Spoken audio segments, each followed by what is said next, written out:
side, you will never be alone. Even when we go through changes, even when we're wrong, remember that I told you I found my way back home.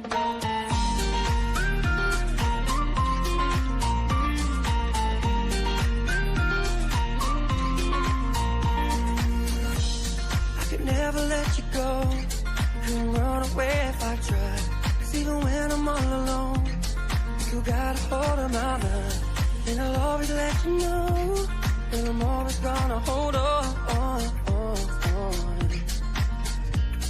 And I told you right from the start, you just say the word and I go.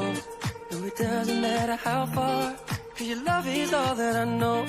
Baby, you just stay where you are, and you know I won't be too long. Hold on, hold on.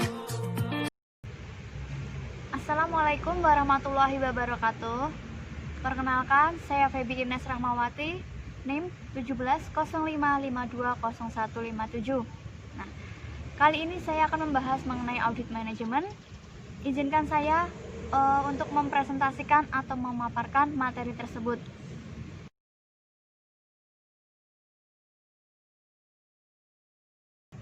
Saya akan membahas mengenai materi-materi. Untuk materi yang pertama yaitu meminimalkan taxable revenue, yang kedua yaitu memaksimalkan deductible expense, yang ketiga yaitu audit pajak atas penghasilan pasal 21, pasal 23 dan pasal 25. Nah, untuk materi yang terakhir yaitu audit atas kewajiban PPN. Untuk materi yang pertama yaitu meminimalkan taxable revenue atau meminimalkan penghasilan kena pajak. Nah, dalam meminimalkan penghasilan kena pajak atau taxable revenue menyangkut strategi pengelolaan atas transaksi pendapatan agar tidak mengandung dampak dalam perpajakan, nah, baik secara final maupun tidak final. Dengan meminimalkan dampak ini pada pendapatan, nah, maka pendapatan sebagai dasar pengenaan pajak akan menjadi lebih kecil, secara otomatis juga mengurangi pajak terhutang. Berikut ini saya akan menyampaikan penghasilan yang bukan merupakan objek pajak berdasarkan pasal 4 ayat 3 UU Pajak Penghasilan. Yang pertama yaitu ada bantuan, sumbangan, dan hibah. Nah, di dalam bantuan, sumbangan, dan hibah itu terdapat 2 poin penting. Di sini saya akan menjelaskan mengenai bantuan atau sumbangan. Nah, itu termasuk zakat yang diterima oleh amil zakat atau lembaga amil zakat yang dibentuk atau disahkan oleh pemerintah dan yang diterima oleh penerima zakat, dengan yang berhak atau sumbangan yang keagamaan yang bersifat wajib bagi pemeluk agamanya. Di sini dibentuk atau disahkan oleh pemerintah dan yang diterima oleh keagamaan yang dibentuk atau yang berhak atas ketentuan yang telah diatur berdasarkan peraturan perundang-undangan. Kedua yaitu harta hibah. Nah, di sini yang diterima oleh keluarga sedarah dalam garis keturunan lurus atau satu sederajat, badan keagamaan, badan pendidikan, badan sosial termasuk yayasan, koperasi atau orang pribadi yang menjalankan usaha mikro atau kecil sesuai dengan ketentuan yang telah diatur berdasarkan peraturan Menteri Keuangan.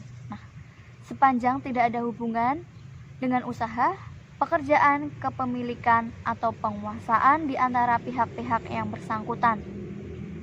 Kemudian yang kedua yaitu membahas mengenai warisan.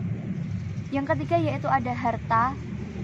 Yang keempat ada penggantian atau imbalan yang sehubungan dengan pekerjaan atau jasa yang diterima atau yang telah diperoleh. Yang kelima ada pembayaran dari usaha perusahaan asuransi kepada orang pribadi. Nah, itu sehubungan dengan asuransi kesehatan, asuransi kecelakaan, asuransi jiwa, dan asuransi dwiguna serta asuransi beasiswa. Kemudian yang keenam di sini membahas mengenai dividen atau bagian laba yang diterima atau diperoleh oleh perseroan terbatas sebagai wajib pajak dalam negeri. Yang ketujuh ada iuran yang telah diterima atau diperoleh oleh dana pensiun, yang pendirinya telah disahkan oleh Menteri Keuangan. Yang kedelapan yaitu penghasilan dari modal yang telah ditanamkan oleh anggota atau perseroan komanditer. Yang ke-10 yaitu penghasilan yang telah diterima atau diperoleh oleh perusahaan model Ventura berupa bagian laba dari badan pasangan usaha yang telah dikirim dan dijalankan melalui usaha atau kegiatan di Indonesia. Kemudian yang ke-11 yaitu ada beasiswa yang memenuhi persyaratan tertentu yang telah diatur berdasarkan peraturan Menteri Keuangan. Yang ke-12 yaitu di sini sisa lebih dari diterima atau diperoleh badan atau lembaga sebagai lembaga nirlaba yang bergerak di dalam bidang instansi atau bidang pendidikan. Kemudian yang terakhir yaitu bantuan atau santunan yang telah dibayarkan oleh badan penyelenggara hukum sosial kepada wajib pajak tertentu. Untuk materi yang kedua yaitu memaksimalkan deductible expense. Untuk memaksimalkan beban-beban yang telah diakui dalam perhitungan pajak. Menyangkut strategi pengelolaan transaksi di mana setiap beban yang telah terjadi bisa diperhitungkan di dalam penentuan besarnya pajak terutang. Dengan memaksimalkan beban-beban ini berarti akan memperbesar faktor pengurangan penghasilan. Di dalam perhitungan pajak, intinya bagaimana mengelola transaksi beban agar seluruh beban dapat terjadi pada diidentifikasi sebagai beban untuk mendapatkan, menagih, atau memelihara penghasilan seperti yang telah diatur oleh pasal 6 Undang-Undang Pajak Penghasilan sebagai berikut.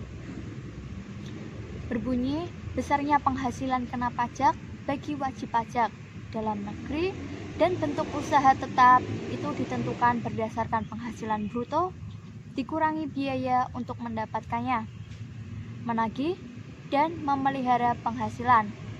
Nah, di situ termasuk untuk yang pertama itu termasuk biaya yang secara langsung atau tidak langsung yang berkaitan dengan kegiatan usaha. Nah, antara lain yang A, biaya pembelian bahan. Kemudian yang B, biaya berkenaan dengan pekerjaan atau jasa. Itu termasuk upah, gaji, atau honorarium. Kemudian yang C, ada bunga, sewa, dan royalti.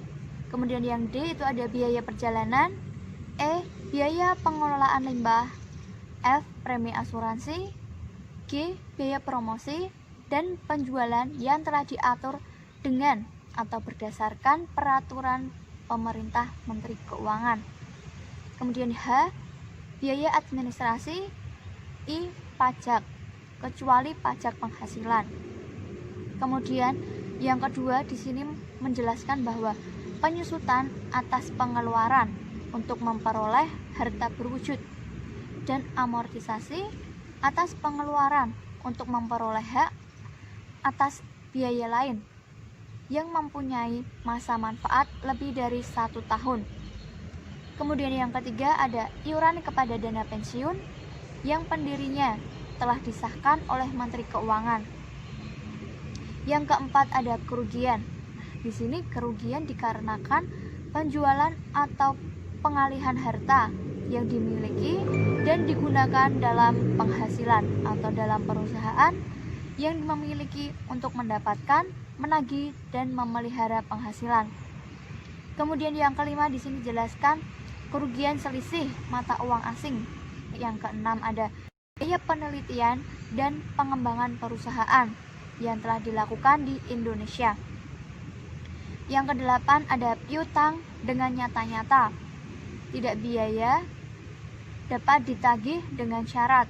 Di sini syarat-syaratnya ada telah dibebankan sebagai biaya dalam laporan laba rugi komersial. Kemudian yang B, wajib pajak atau WP harus menyerahkan daftar laporan piutang yang tidak dapat ditagih kepada Direktorat Jenderal Pajak atau DJB. Kemudian yang C, telah diserahkan perkara penagihannya kepada pengadilan negeri dan institusi pemerintah yang menagih piutang negara. Nah, di sini adanya perjanjian tertulis mengenai penghapusan piutang atau pembebanan utang antara kreditur dan debitur yang bersangkutan, atau lebih telah dipublikasikan dalam penerbitan umum atau khusus, dan atau adanya pengakuan dari debitur bahwa utangnya telah dihapuskan untuk jumlah utang tertentu. Lalu ada efisiensi pengelolaan atas kewajiban dari sisi beban. Nah, di sini mengarahkan pengelolaan transaksi beban untuk memaksimalkan mungkin menjadikan beban-beban tersebut masuk ke dalam kriteria beban fiskal. Kewajiban akuntansi perusahaan harus mengadopsi peraturan perpajakan. Nah, di sini agar transaksi beban tidak dalam daftar non-deductible expense. Nah, di sini daftar-daftar biaya komersial yang tidak diakui sebagai biaya fiskal. Ini menjelaskan bahwa secara umum beban tabel di atas yang tidak diakui sebagai beban fiskal dapat dikelompokkan menjadi dua berdasarkan penyebabnya, yaitu beban-beban karena pemberian natura dan kenikmatan. Kemudian yang kedua, karena tidak terpenuhinya ketentuan administrasi menurut ketentuan perpajakan sebagai bukti dari terjadinya beban tersebut. Kenyataannya bahwa komersial beberapa beban memang diperlukannya untuk terjadi. Nah, terutama berkaitan dengan menjaga hubungan baik dengan pemasok dan pelanggan. Namun, karena tidak lengkapnya bukti menurut ketentuan perpajakan, secara fiskal beban ini diakui sebagai pengurang pendapatan dalam perhitungan perpajakan terhutang. Manajemen perpajakan harus mampu secara memaksimalkan untuk menjadikan beban-beban komersial yang tidak diakui sebagai beban fiskal. Kemudian memasukkan pemberian natura dan kenikmatan sebagai tunjangan dan daftar gaji. Di sini disebutkan bahwa sebagai pemberi kerja, maka wajib pajak harus melakukan pemotongan PPh, yaitu PPh pasal 21 atas gaji dan upah yang telah dibayarkan kepada karyawannya. Kompensasi yang telah dibayarkan kepada karyawan memungkinkan tidak seluruhnya terdaftar pada slip gaji, karena di samping pembayaran gaji, perusahaan mungkin memberikan kesejahteraan kepada karyawannya dalam bentuk benda atau kenikmatan seperti reaksi, pajak dibayar perusahaan, tunjangan kesehatan, dan lain sebagainya. Di sini dijelaskan bahwa pasal 9 ayat 1 huruf E atas Undang-Undang Pajak Penghasilan, yaitu mengisyaratkan bahwa terhadap beban-beban yang berkaitan dengan penggantian atau imbalan yang sehubungan dengan pekerjaan atau jasa yang telah berkaitan dalam bentuk natura atau kenikmatan. Di sini kecuali penyediaan makanan dan minuman bagi seluruh pegawai serta penggantian atau imbalan dalam bentuk natura dan kenikmatan dengan atau berdasarkan peraturan Menteri Keuangan. Di sini tidak boleh dikurangkan dengan pajak penghasilan yang sedang berlaku. Dijelaskan bahwa berdasarkan ketentuan dalam aturan ini, semua pemberi dalam bentuk natura dan kenikmatan tidak diakui sebagai beban fiskal, sehingga tidak bisa dikurangkan dalam perhitungan dasar pengenaan pajak itu. Di dalam praktiknya, hal ini menimbulkan adanya koreksi fiskal positif yang menyebabkan dasar hukum atas pengenaan pajak terutang menjadi lebih besar dan mendorong terjadinya pengeluaran kas yang lebih besar pula untuk menyelesaikan kewajiban perpajakan ini. Melalui kebijakannya, perpajakan yang memasukkan seluruh penghasilan karyawan ke dalam slip yang telah diakui oleh pajak penghasilan bagi penerimanya dan sebagai beban bagi yang memberikan.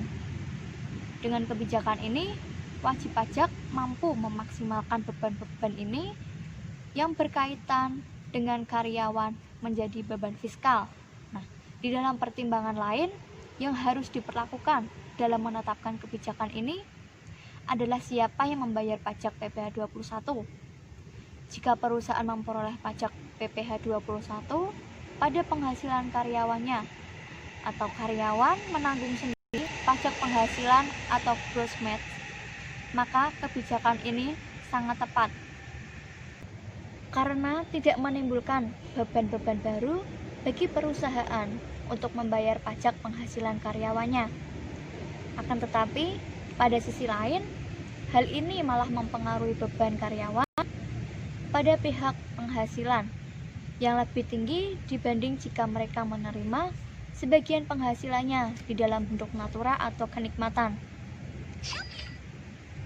Lalu di sini dijelaskan bahwa jika perusahaan menanggung semua pihak karyawannya dan membandingkan antara peningkatan beban pajak karyawan yang harus ditanggung dengan menghemat atau penghematan pajak berdasarkan beban yang telah diperoleh, harus memberikan manfaat yang maksimal. Penghematan pajak yang telah diperoleh itu harus lebih dari meningkatkan beban pajak yang harus ditanggung berdasarkan pasal 17 Undang-Undang Nomor 36 Tahun 2008, yaitu menjelaskan mengenai lapisan tertinggi untuk tarif pajak WP pribadi adalah 30%, sedangkan untuk PPh badan itu mulai tahun 2010, yaitu ditetapkan berdasarkan tarif sebesar 25% untuk tarif tunggal. Jika penghasilan kena pajak, karyawan masih di bawah 250 juta per tahun atau 20.900.000 per bulan, tarif 15%, maka kebijakan ini akan memberi selisih penghematan pajak yang lebih besar, yaitu dibandingkan dengan tambahan beban pajak yang telah terjadi. Tetapi di samping selisih ini, wajib pajak atau WP itu perlu mempertimbangkan dulu antara penghematan pajak dari uang. Hal ini dikarenakan pembayaran pajak PPh 21 ini harus dilakukan setiap bulan, sedangkan penghematan pajak badan baru itu diperoleh pada akhir tahun. Nah, pada saat perhitungan akhir tahun bersamaan dengan penyelesaian laporan keuangan. Untuk menyamakan besarnya dalam jumlah tunjangan atas pajak dengan PPh pasal 21 yang terutang, ini banyak perusahaan menggunakan metode gross up. Nah, di dalam metode ini yaitu memasukkan dalam daftar penghasilan ada setiap slip gaji atau tunjangan di dalam bentuk natura atau kenikmatan yang telah diberikan kepada karyawan, termasuk tunjangan pasal PPh 21. Di dalam perhitungan, metode ini harus tampak agak rumit, tetapi memberikan manfaat penghematan pajak yang terakhir berbagi bagi perusahaan. Kemudian di dalam masalah baru ini muncul di dalam strategi penghematan pajak. Nah, ini merupakan bagaimana memperlakukan tunjangan-tunjangan yang praktik ini untuk memberikan atau pemberian terjadi pada waktu tertentu. Oleh karena itu, harus masuk di dalam daftar penghasilan karyawan dengan slip penerimaan gajinya. Lalu di sini ada tax review. Nah, tax review ini dilakukan untuk menelan dan menilai bagaimana kemampuan perusahaan dalam memenuhi seluruh kewajiban atas perpajakannya. Hasil dari tax review ini dapat memberikan penjelasan mengenai bagaimana tingkat ketatan perusahaan dalam memenuhi kewajiban perpajakannya. Agar mampu memberikan gambaran secara komprehensif, tax review dilakukan terhadap seluruh kewajiban agar mampu memberikan gambaran yang komprehensif berdasarkan laporan menentukan ketataan perusahaan dalam memenuhi kewajiban perpajakan secara garis besar. Kewajiban perpajakan untuk wajib pajak yaitu meliputi 4 hal. Untuk yang pertama yaitu pemungutan dan pemotongan pajak. Yang kedua ada perhitungan pajak yang benar. Yang ketiga ada penyetoran pajak sesuai tepat waktu. Yang terakhir yang keempat ada pelaporan pajak secara lengkap dan tepat waktu. Untuk memberikan hasil yang maksimal dari tax review itu seharusnya dilakukan setiap pelaporan kewajiban perpajakan tersebut yang timbul. Tidak hanya setiap akhir tahun. Beberapa manfaat yang telah diperoleh oleh WP atau wajib pajak dari pelaksanaan tax review diantaranya sebagai berikut. Untuk yang pertama yaitu menghindari saksi perpajakan. Di sini dijelaskan bahwa secara umum perpajakan dapat dikelompokkan menjadi 2 kelompok besar, yaitu mengenai sanksi sebelum pemeriksaan, yang kedua sanksi perpajakan akibat pemeriksaan pajak. Nah, sanksi perpajakan ini di dalam tahun berjalan itu terdiri atas sanksi perpajakan seperti denda keterlambatan pembayaran pajak, yaitu terjadi pada pasal 14 ayat 3 sebesar 2% per bulan atau semaksimal mungkin 24 dikalikan dengan jumlah bulan yang terlambat atas yang telah dibayarnya. Kemudian ada denda keterlambatan pelaporan SPT masa pasal 7 dan keterlambatan pelaporan SPT tahunan. Sanksi bunga tersebut atas penagihan yang diakui pada pasal 9 ayat 1 yaitu sebesar 2% per bulan. Kemudian sanksi pada pasal 14 yaitu ayat 2 berupa denda 2% dikali dasar pengenaan pajak atau PN, yaitu akibat tidak terlambat atau salah manfaat fiskal dan membuat faktur pajak. Kemudian yang terakhir yaitu ada sanksi, yaitu diakui pada pasal 13 ayat 3 yang berupa kenikmatan sebesar 50%, yaitu diakibatkan tidak menyampaikan SPT tahunan, yaitu walaupun sudah diperingatkan dengan surat teguran. Saya akan menjelaskan mengenai sanksi perpajakan akibat pemeriksaan pajak, yaitu terdiri atas sanksi pasal 13 ayat 2, yaitu sebesar 2% dikali jumlah pajak yang kurang bayar atau yang telah ditemukan pada saat dilakukan pemeriksaan. Sanksi pasal 13 ayat 3 yaitu berupa kenaikan 100% dari jumlah lebih bayar yang seharusnya tidak dikompensasikan. Lalu ada sanksi pasal 13 ayat 3 berupa denda 100% karena PPh yang telah dipotong atau dipungut tidak dibayarkan.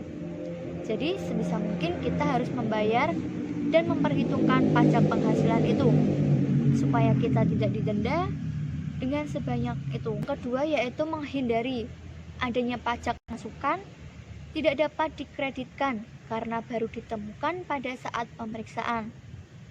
Yang ketiga yaitu membahas mengenai menghindari kedaluarsa pada masa manfaat perkreditan pajak masukan. Yang keempat yaitu menghindari adanya pajak masukan yang tidak bisa dikreditkan karena pajak masukan tersebut tidak dapat dikonfirmasi oleh pemeriksa. Yang kelima yaitu menghindari kedaluarsa pengajuan keberatan pajak, yakni 3 bulan setelah pembayaran SKP. Kemudian yang keenam, mengusahakan persetujuan pengurangan angsuran PPh pasal 25. Kemudian yang ketujuh yaitu mengusahakan surat keterangan bebas pajak berdasarkan review. Syarat-syarat pemberian SKB sudah terpenuhi semuanya. Nah, di sini saya akan menjelaskan mengenai hak dan kewajiban wajib pajak. Di sini hak-hak wajib pajak dibagi menjadi dua. Untuk yang pertama, wajib pajak dapat memperpanjang jangka waktu. Saya akan menjelaskan hak dan kewajiban wajib pajak. Di sini hak-hak wajib pajak yaitu dibagi menjadi 2 poin. Untuk poin yang pertama yaitu membahas wajib pajak dapat memperpanjang jangka waktu penyampaian surat penerbitan tahunan pajak sebagaimana yang telah dimaksud pada ayat 3, yaitu paling lama 2 bulan dengan cara penyampaian pemberitahuan secara tertulis atau dengan cara lain kepada Direktur Jenderal Pajak. Pada ketentuannya telah diatur berdasarkan Peraturan Menteri Keuangan, yaitu pasal 3 ayat 4.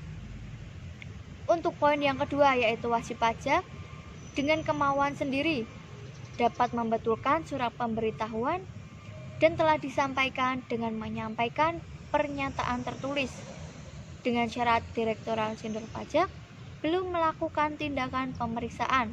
Di situ dijelaskan pada pasal 4 ayat 1. Setelah hak-hak wajib pajak, di sini ada kewajiban wajib pajak. Nah, di dalam kewajiban terdapat beberapa poin. Untuk poin yang pertama yaitu membahas mengenai setiap wajib pajak yang telah memenuhi persyaratan secara objektif dan subjektif sesuai dengan ketentuan peraturan perundang-undangan yang telah mendaftarkan dirinya ke kantor Direktorat Jenderal Pajak sesuai dengan nomor pokok wajib pajak yang telah diberikan, yaitu pada pasal 2 ayat 1. Untuk poin yang kedua yaitu setiap wajib pajak atau WP sebagai pengusaha yang dikenai pajak berdasarkan Undang-Undang Nomor Pajak Pertambahan sebagai nilai 1984 dan perubahannya wajib melaporkan usahanya kepada kantor Direktorat Jenderal Pajak. Untuk poin yang ketiga yaitu setiap wajib pajak harus mengisi surat pemberitahuan dengan benar, lengkap, dan jelas di dalam suatu bentuk yang tepat sesuai dengan bahasa Indonesia. Di sini dijelaskan pada pasal 3 ayat 1. Kemudian untuk poin yang keempat, di sini dijelaskan bahwa wajib pajak wajib mengisi dan menyampaikan surat pemberitahuan dengan benar, lengkap, dan jelas dan menandatanganinya. Di sini dijelaskan pasal 4 ayat 1. Yang kelima yaitu wajib pajak mampu membayar dan menyetorkan pajaknya sesuai dengan surat setoran pajak ke kas negara melalui tempat pembayaran yang telah diatur. Di sini dijelaskan oleh pasal 10 ayat 1.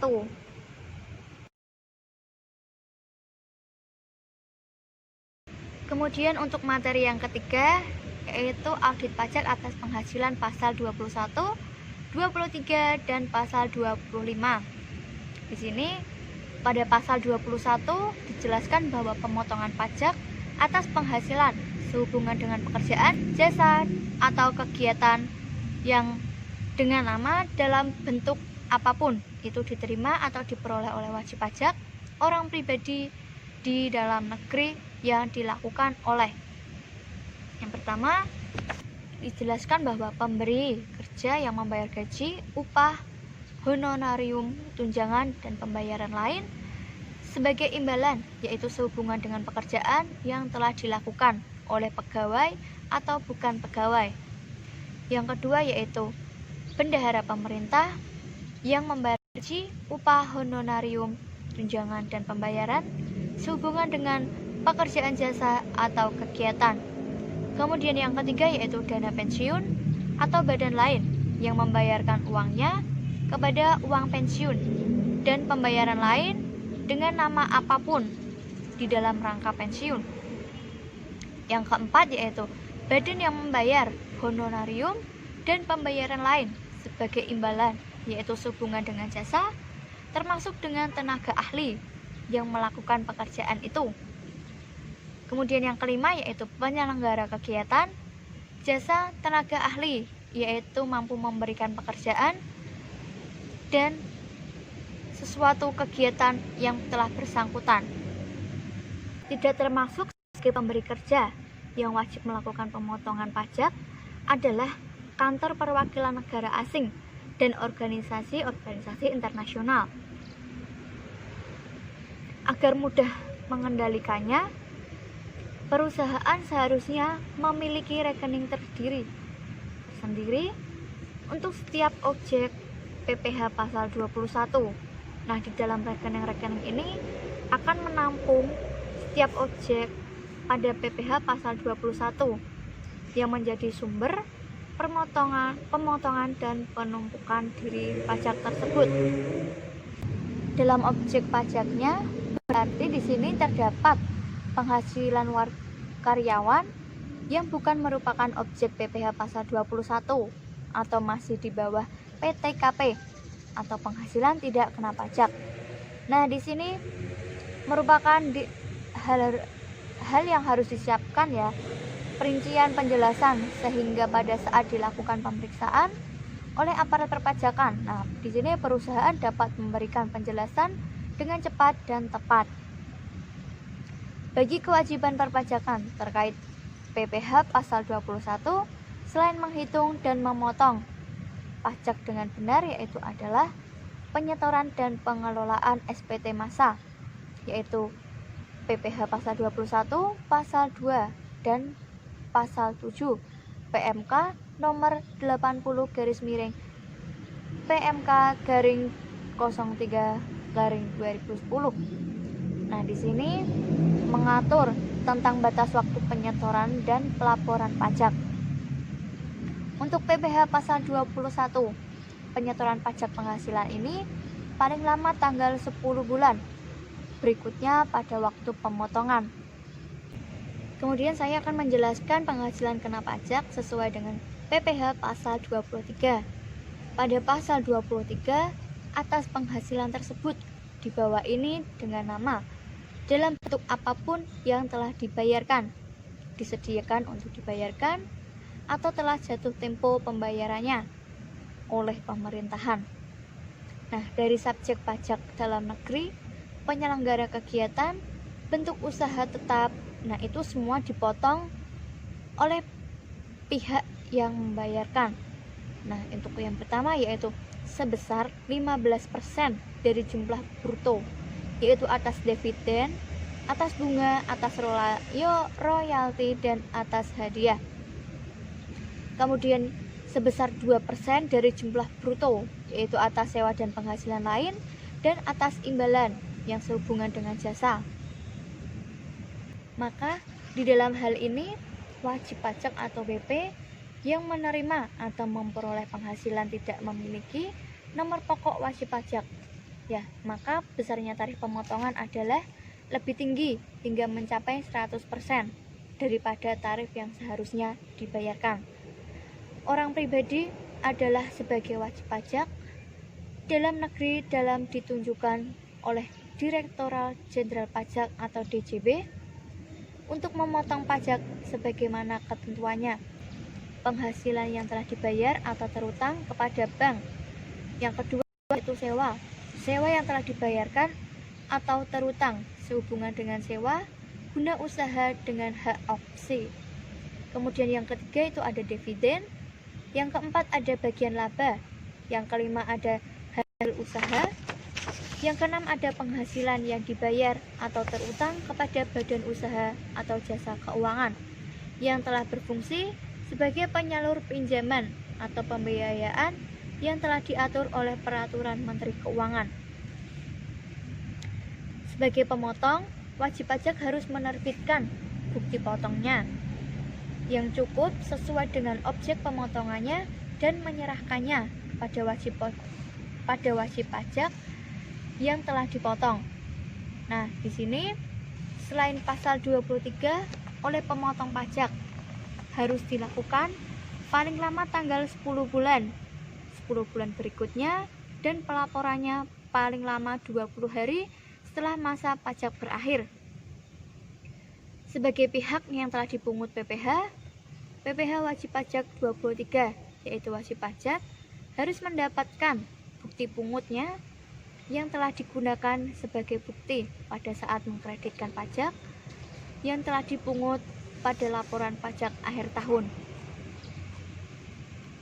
Untuk menghindari terjadinya perbedaan antara bukti pemotong atas PPh pasal 23, yaitu perusahaan harus melakukan penyertaan antara biaya-biaya sehubungan dengan SPT dan SPT masa dengan SPT tahunan, yaitu pasal 23.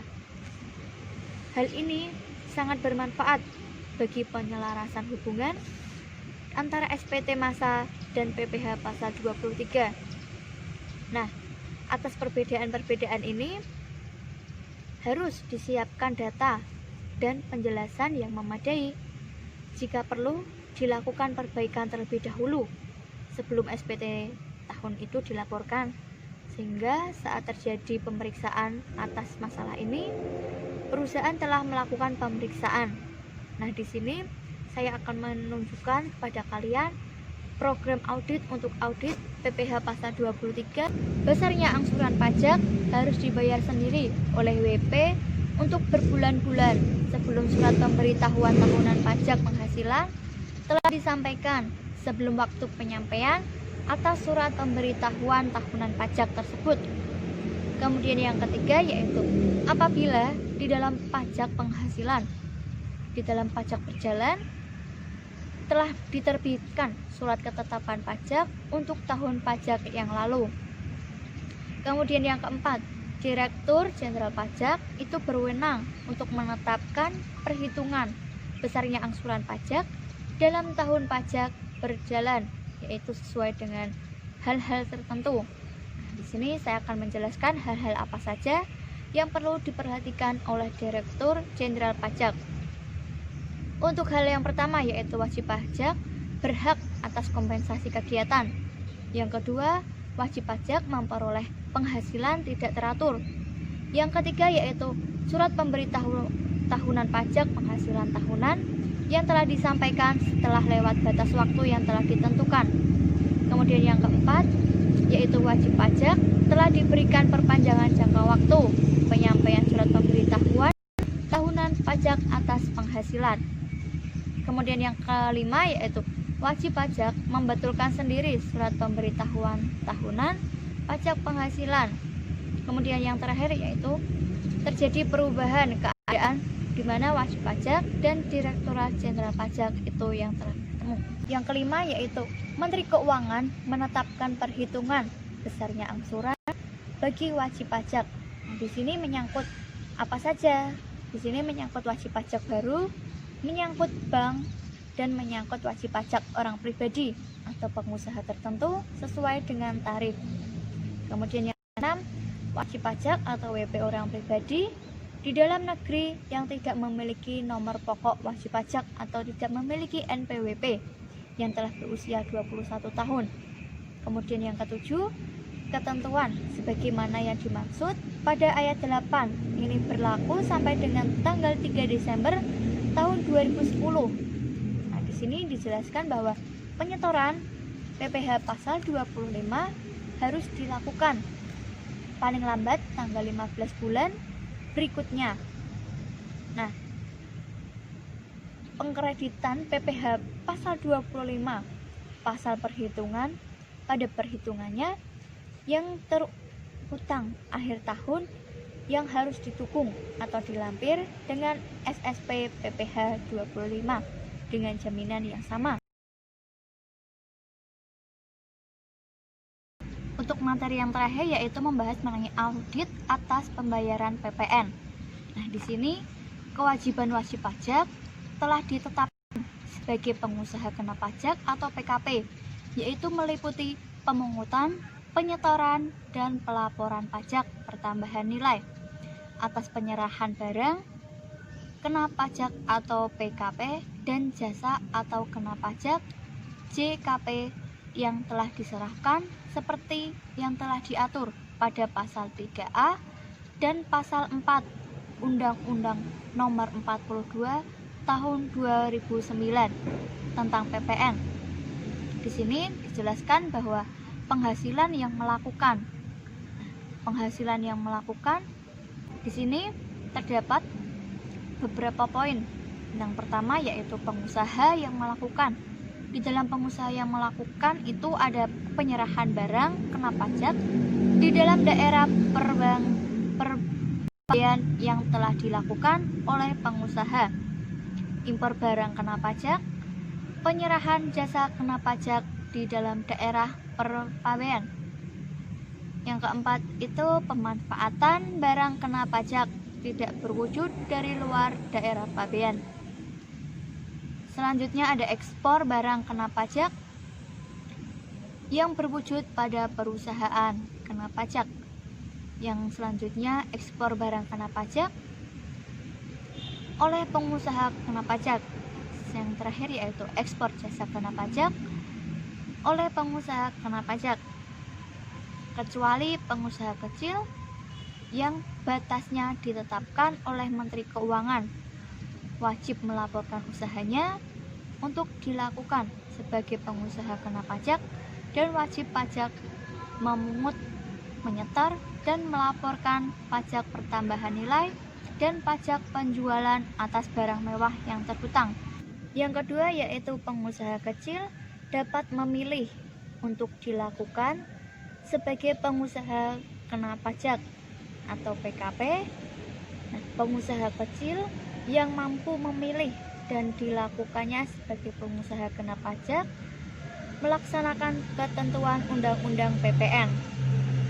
Yang ketiga, orang pribadi atau badan yang memanfaatkan barang kena pajak tidak berwujud dari luar daerah pabean sebagaimana yang dimaksud pada pasal 4 ayat 1 huruf F dan atau memanfaatkan jasa kena pajak dari luar daerah pabean.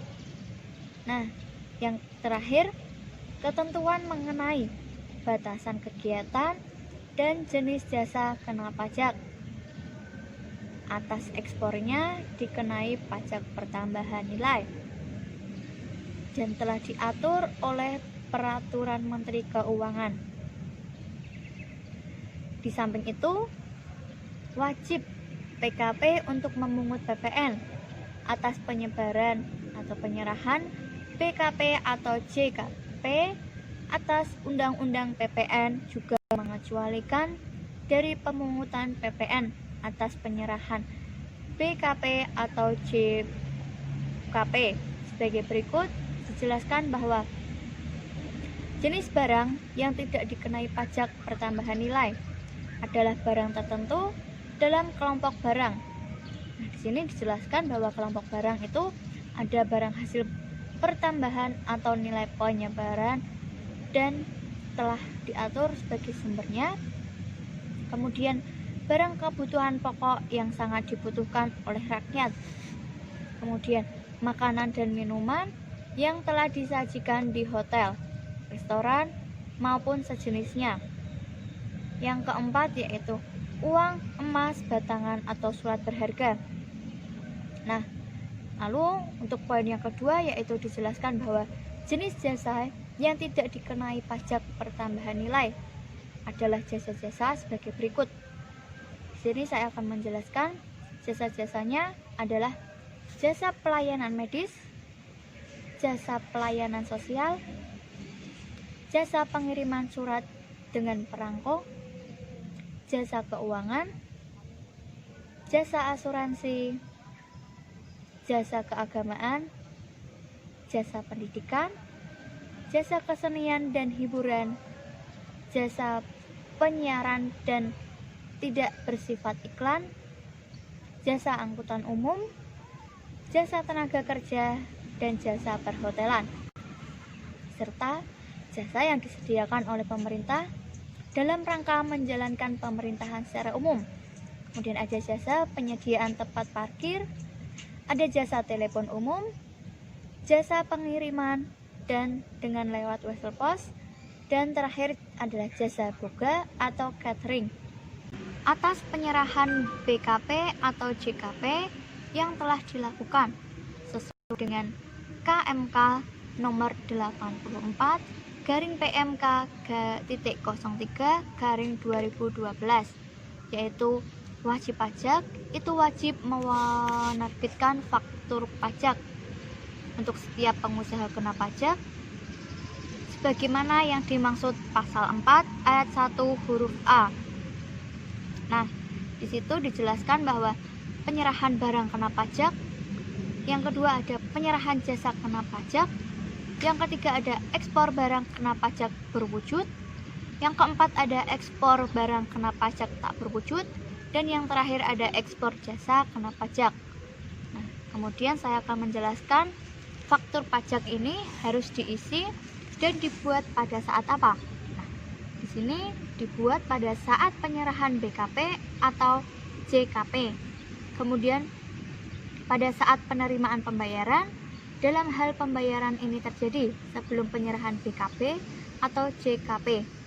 Kemudian pada saat PKP, rekanan menyampaikan tagihan kepada bendahara pemerintahan sebagai pemungut PPN. Inisialnya sesuai dengan ketentuan dalam faktur pajak, yaitu memuat nama, alamat, NPWP, penyerahan BKP atau JKP. Kemudian yang kedua memuat nama, alamat, NPWP, pembeli BKP atau penerima JKP. Kemudian yang ketiga yaitu jenis barang atau jasa, jumlah harga jual atau penggantian, dan potongan harga. Kemudian yang keempat ada PPN yang dipungut, yang kelima ada PPNBM yang dipungut, yang keenam ada kode, nomor seri, dan tanggal pembuatan faktur pajak. Kemudian yang terakhir yang ketujuh yaitu ada nama dan tanda tangan. Nama dan tanda tangan yang berhak menandatangani faktur pajak dapat dipersamakan sebagai faktur pajak. Nah, di samping itu faktur pajak peraturan Dirjen Pajak nomor per strip 27 garing PJ garing 2011 juga menetapkan beberapa dokumen yang telah kedudukannya dipersamakan dengan faktur pajak. Dokumen-dokumen tersebut adalah sebagai berikut. Pertama yaitu pemberian ekspor barang atau PEB yang telah diberikan persetujuan ekspor oleh pejabat yang berwenang dari Direktorat Jenderal Pajak dan Bea Cukai dan dilampiri dengan invoice yang merupakan satu kesatuan yang tidak terpisahkan. Kemudian yang kedua, surat pemerintah penyerahan barang.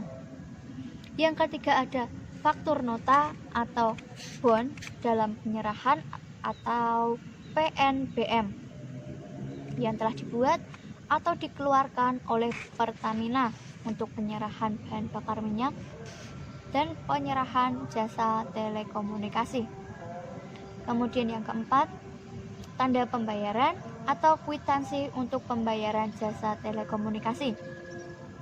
Yang kelima ada tiket, surat kargo udara atau bukti penyerahan yang dibuat untuk dikeluarkan dalam penyerahan jasa angkutan udara dalam negeri. Yang keenam ada nota. Yang ketujuh ada tanda pembayaran atau kwitansi listrik. Yang kedelapan ada pemberitahuan ekspor jasa pajak atau barang kena pajak tidak berwujud yang dilampiri dengan invoice. Kemudian yang kesembilan yaitu pemberitahuan impor barang atau PIB yang dilampiri dengan surat setoran pajak. Kemudian yang ke-11 yaitu kemudian tagihan, bukti tagihan atas penyerahan barang kena pajak.